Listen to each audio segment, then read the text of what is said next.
Today I will be presenting the issue of whether online schooling or in-person schooling promotes better learning capabilities in colleges and public schools.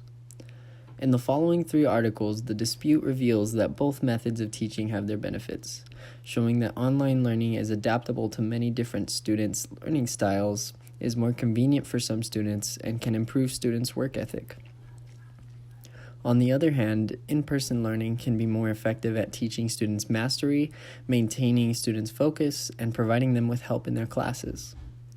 Research has proven that in some areas, online classes can cause students to struggle with their grades, and focusing on class can become difficult for some students when online. I agree with elements from both methods and believe that a combination of each learning method would be best for students to absorb and understand the maximum amount of material from classes. The first article, titled Why Online Learning is Better Than Face-to-Face Learning, written by the Study International staff, claims that online learning is standing out as the better option in many ways. The authors explained how advanced online learning has become engaging and just as interactive as in-person learning. This appeals to the logical thinker who might focus on the lack of personal interaction in virtual classrooms.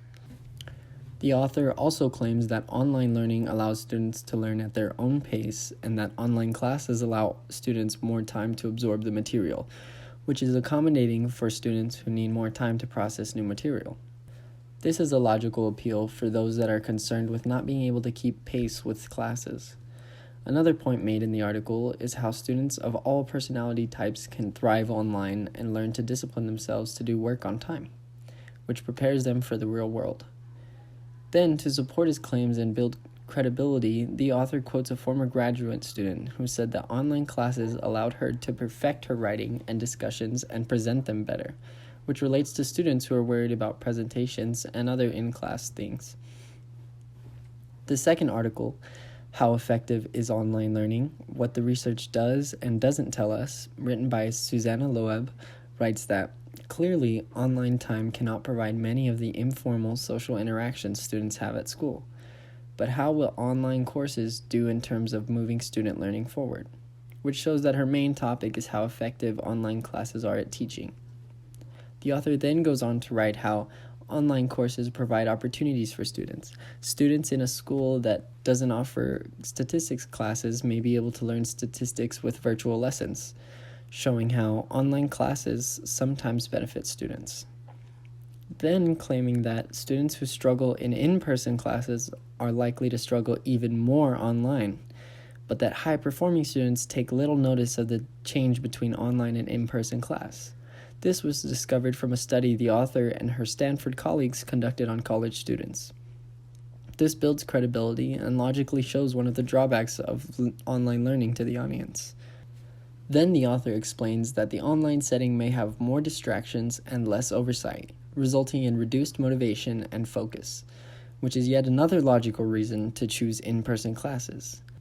However, the author also acknowledges that we may be skeptical of online learning, but it is also time to embrace and improve it, because whatever the drawbacks, the circumstances have forced everyone to convert all classes to fully online learning. The third article, Face-to-Face Learning is Better Than Online, by Darian Pitt, takes the stance that in-person learning is a superior choice for the learning environment. The author first begins by explaining how he himself as a student has suffered from the recent shift from in-person to totally virtual because of the COVID-19 pandemic, which builds his credibility as a source. Then the author states that as much as a student may try, there will always be distractions right at their fingertips. When at home and not in a school setting, people tend to unwind and become lazy since they have the comfort of their own property. Online learning requires much more discipline and self-motivation to stay on task, which shows the biggest shortcoming of online learning. The author's point is valid because in school it is much harder to become distracted. And while the in-person classroom is not completely free of distractions, a person's room or other places where they attend online classes can be swarming with distractions. Another important point the author makes is that some classes cannot be taught online. Science classes are a great example, as it is often necessary to complete a lab to understand the material, which is another flaw involved with online learning. Hands-on work is nearly impossible online. This appeals to kinesthetic learners especially. The author acknowledges that online learning is better than no learning, but regardless, it is not as effective as face-to-face classes. I will be supporting the stance that elements from all three articles are correct. And while a blend of both methods of teaching might not be possible now, I believe it would be the most effective option for teaching in public and higher education schools. This combination would allow all types of students to learn at their own pace, with their own style, and with the least amount of pressures from the struggles either type of learning methods present. Online learning may allow students time to process material. However, the author of the first article fails to address the fact that, as mentioned in the third article, the increased presence of distractions that are only a click away increases the amount of time spent being unproductive and unfocused on classes.